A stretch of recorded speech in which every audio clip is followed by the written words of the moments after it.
Welcome to Bridge the Gap with hosts Josh and Lucas, a podcast dedicated to informing, educating, and influencing the future of housing and services for seniors, powered by Markentum. If you enjoy listening to Bridge the Gap, we have a special offer for you. Josh and Lucas will be recording live from Interface Seniors Housing Northeast in Philadelphia on November 13th. Podcast listeners are invited to use promo code BTG and receive 15% off. Don't miss this opportunity to learn, network, and see firsthand a recording of the Senior Living Podcast.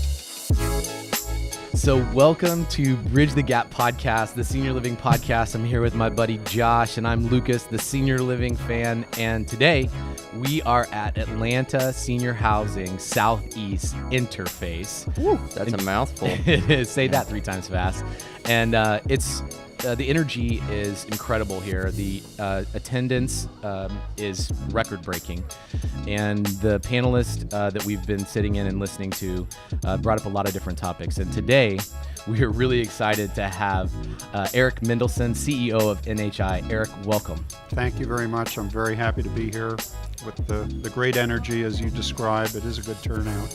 Absolutely. So Josh just got off a panel, and you still have your voice. Absolutely. It's so much fun. I mean, I honestly, being on a panel, it's awesome because I was up there, 13 years in the space, but I'm surrounded by people that make me feel like rookies. So I'm up there learning, got to hear Eric right before I was up there, what valuable insight he brings to our industry, really raising the bar, thinking about how we look at things a little bit differently and challenging leaders to look at things differently. So awesome to have him on the show with us, right? So it's a perfect segue. So Eric, obviously you have a big financial background. So would you mind telling our audience at what point, what led you into senior housing? Sure, and spoiler alert, I do not have a big financial background. Okay. I'm a lawyer by training, and I started off in this business with a love of real estate, and I was familiar with senior housing because I'm not only an only child, I'm an only grandchild. So I was a caregiver for 2 grandparents and experienced senior housing for both of them. My parents were geographically undesirable, so I was tasked with the senior housing shtick and made a go of it. So as I said, I started out as a lawyer. I got my big break when I was working for the University of Washington, which has a huge medical practice, medical real estate practice. They're always buying, selling, financing lab space because of the Bill and Melinda Gates Foundation. And I got a call from Emeritus Senior Living in 2006, which at the time had 120 buildings. So it was a mid-sized regional operator, and they were looking for a director of real estate and legal affairs, and wanted to talk to me. I met with Dan Beatty, the founder, and Ray Brandstrom, the CFO, and we had a great interview. We ended up talking about just the deals they had done and how they did them. It was one of those instances where I didn't do much talking, they did all the talking, and they must have thought I was brilliant. So I got hired by Emeritus, and fast forward 9 years later, I tell people I got an MBA at the University of Emeritus, because up until then I had represented banks, I had represented REITs, but I was not a finance guy. I was told that this was a good deal, and now you go and close it. So now I was in the position of having to understand what made a deal good or not, and it was kind of trial by fire, especially with Dan Beatty. He's a man of few words, but has a lot of dollars behind him. So we did, on a slow year, we would do $1 billion worth of acquisitions. Wow.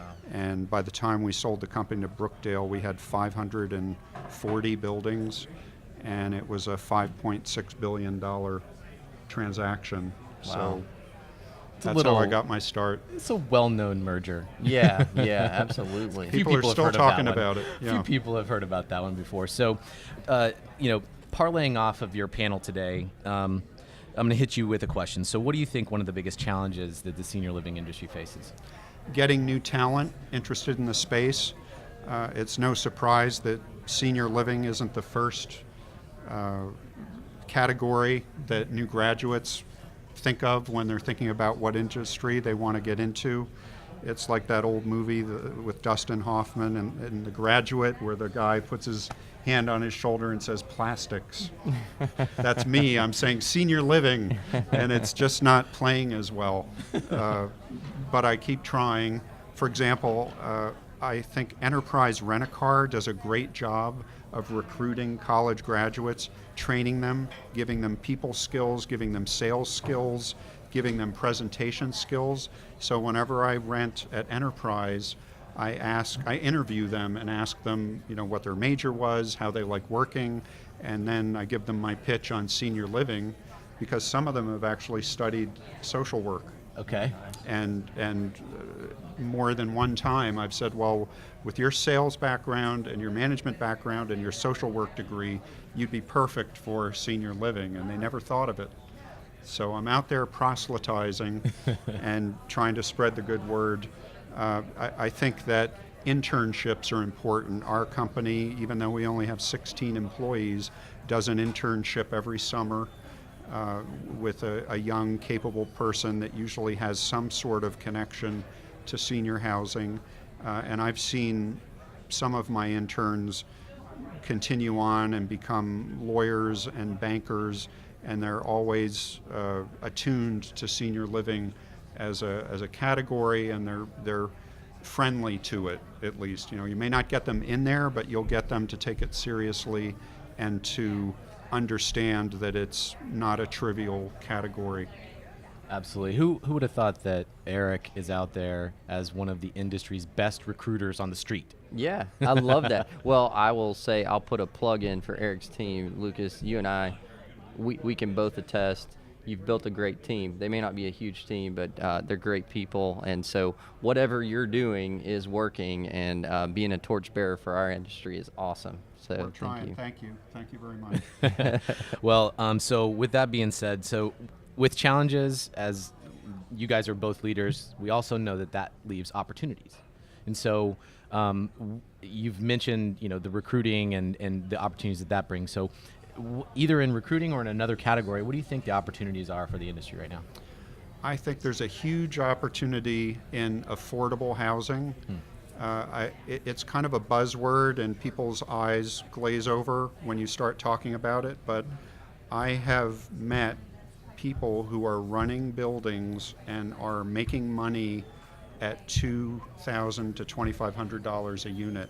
Wow. And they're delivering good service, good food, and good resident experience at that rate. That's fascinating. So can you reveal some of the secret sauce, some of the ingredients? I mean, part of our show is inform, educate, and influence. So we want to make sure we spread that love. Right. Well, one thing that I didn't realize, I visited a building and I said, how do you get your people around? Where is the bus? Mm-hmm. The bus with the wheelchair lift. You got to have one, and it might have a sign on the side with the Photoshop stock photo of the smiling seniors. It's faded from the sun. That's right. And not clean. And might have some graffiti on it. Yeah. And this particular operator says, we determined we don't need a driver, we don't need a bus, we've eliminated that, and we save $150 plus a year because people either use Uber or it's paid for. Taxis are often paid for by Medicaid or Medicare if you're going to a doctor. And he said, so we don't need it, and we pass those savings on. And I had never even considered eliminating transportation. Well, and I'll tell you, out there building a lot of these pro formas and things that operators do, it's easy to do what you have done and what's easy. And when you start thinking about a new community or an acquisition, it's real easy to just take that standard template, right? That has the transportation line, and what you're going to need for transportation. But so what I'm hearing is some thought-provoking, creative ideas. That's one of the secret ingredients, is just really analyzing every section of your programming and your budget to determine how can we effectively meet these needs in a new and efficient way. Tell me a little bit too about, I hear a lot of talk, a buzzword about affordable.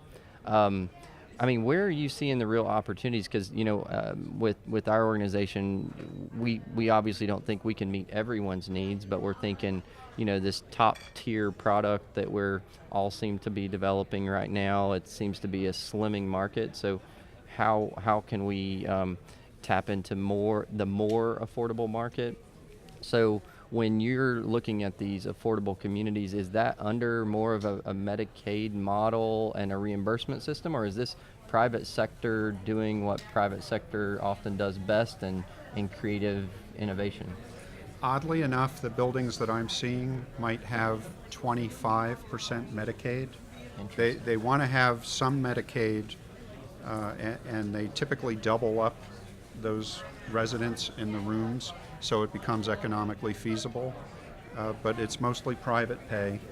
And what I'm seeing are buildings that are broken. They're almost always distressed situations, and it's capital that's quick, that has development expertise for renovation, and they'll renovate a building, they'll do some work with the finishes that update it, but as my grandmother used to say, they don't go crazy. Yeah. Right? And a funny thing happens if you find it. One of these operators calls it the Costco theory. Costco's are never located in a high-end retail area, but yet they're very successful. How do they do that? They get a great deal on their real estate in an industrial area because they know people will come to them. Yeah.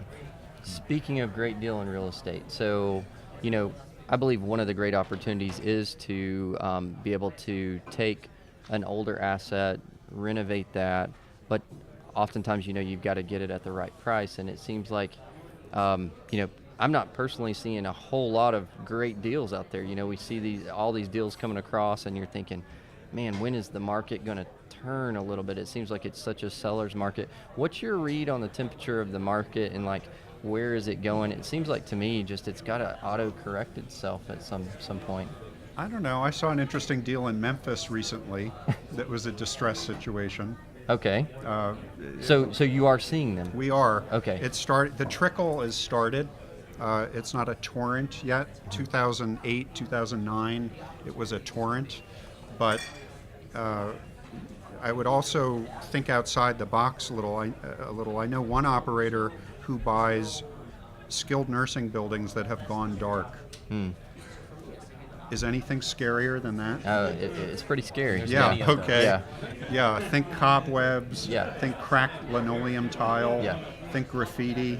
Think squatters. I see it. Yeah, you could see it. So this guy has nerves of steel, and he's an old hotel operator, and he'll buy dark skilled nursing buildings, completely renovate them, and turn around, and every room is double occupancy, and he'll charge $2,200 a resident, and you're not going to have the most amazing life experience there, but you'll get 3 meals a day, you'll get qualified care, and you'll have money left over after your Social Security check and your pension check.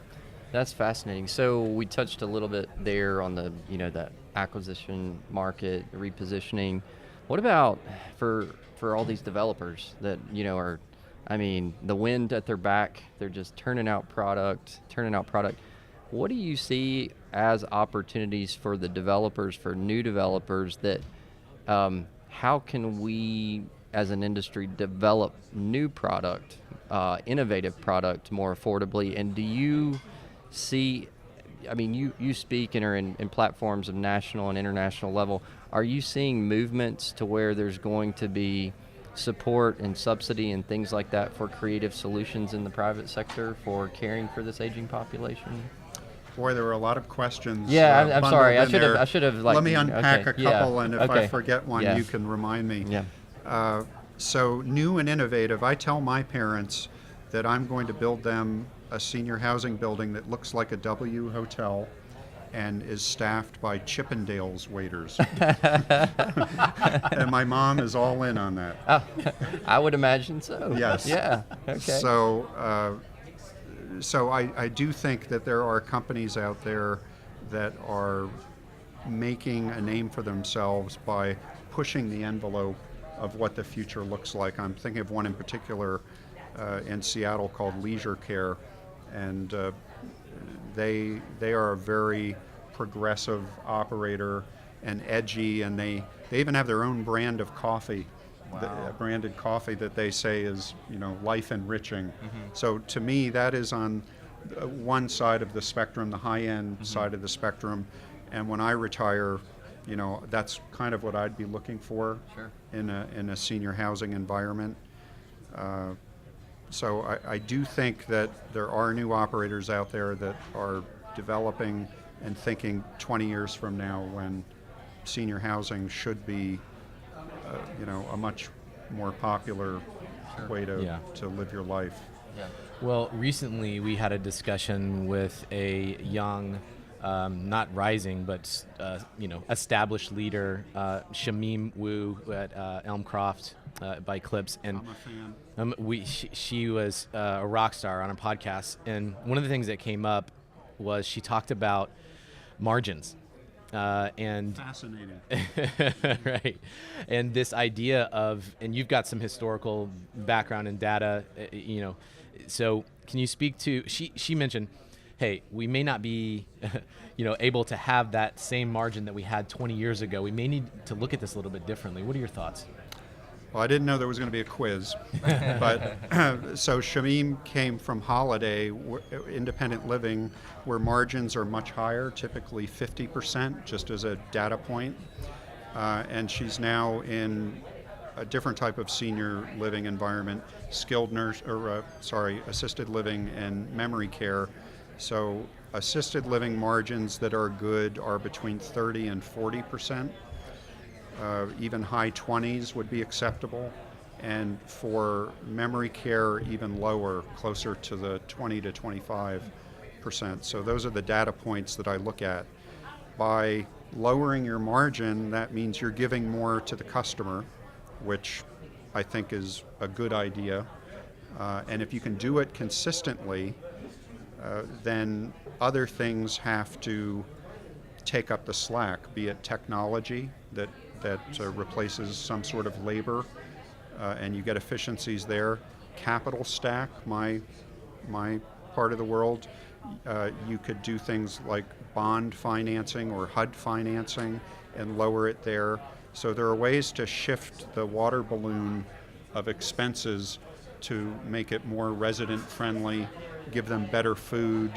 I know that companies like Sunrise have a concierge in addition to a greeter, and they will help you track down the best doctor, the best dry cleaner, whatever you want. So if you're known for that and you're willing to live with the lower margins but keep them consistent, I think that's a very viable business model. So Eric, talk to us about your company as we're kind of rounding out the show. What are you excited about at NHI right now? My favorite topic. What gets me up in the morning is opportunity. NHI is still in a growth mode. When you're a $3 to $4 billion company, it's much easier to become a $6 or $10 billion company than, say, a larger REIT that's already $30 billion. It's hard for them to move the needle quickly. So even in tough environments, we seem to be able to outperform our competitors.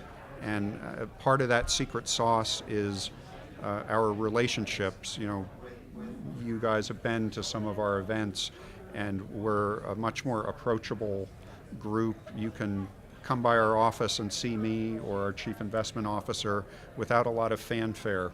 We're usually pretty available, and I think that distinguishes us. I tell analysts that follow us as a public company that if you call our office Monday about a deal and we like it, it's likely that we will be in that building before the end of the week, and you might have a letter of intent by the end of the week as well. So we can move a lot faster than most of our competitors.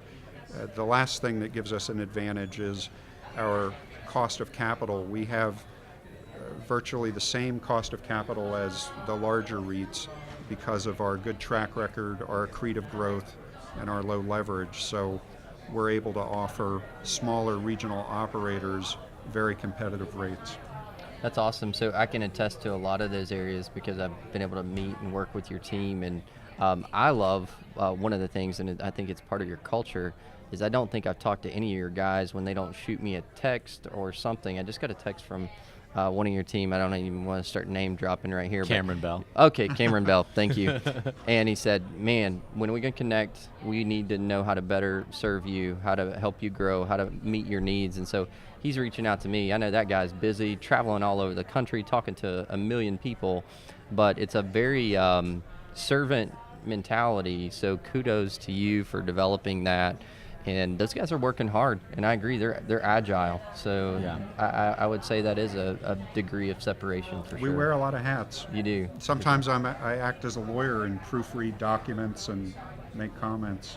Yeah, speaking of wearing a lot of hats, I would like to see some of those hats right here, right? We'll have to get a photo shoot after that. We got some hats. So, Eric, last biting question.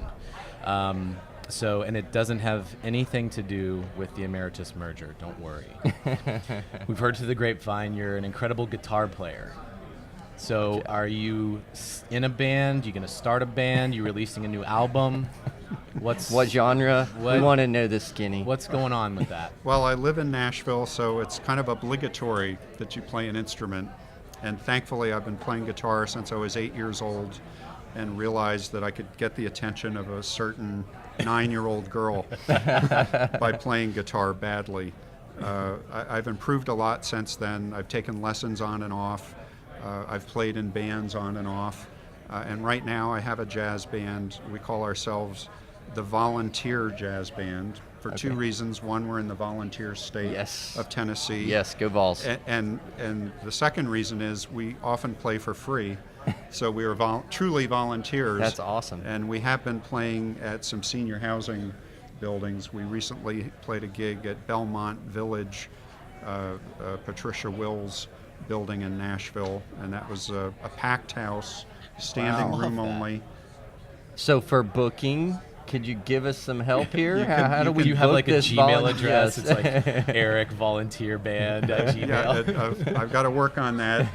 Right now you can call our office, and I handle all the booking. It's one of the hats that I wear. That's I don't awesome. know. I'm thinking pedal for Pat, the day ride. I'm thinking we need a band. We are trying to book some talent right now, and I feel like there's a wealth of it right beside of me. I mean, Pedal for Alzheimer's in Knoxville, Tennessee needs the Volunteer Band. That is right. I mean, we've got a huge kickoff ride to the 1,098-mile journey to Daytona. So, yeah, you've revealed maybe too much right here. Okay, well, I'll check my calendar. And He's going to become unavailable very quickly.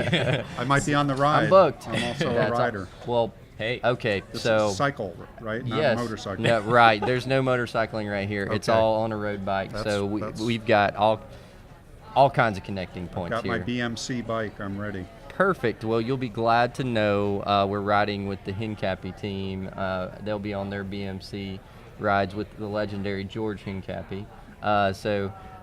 They designed our kits, but enough about Pedal for Alzheimer's. But that's awesome. So a very well-rounded gentleman right here beside us. That is awesome. Awesome. So, Eric, you're in high demand. We're not going to keep you much longer.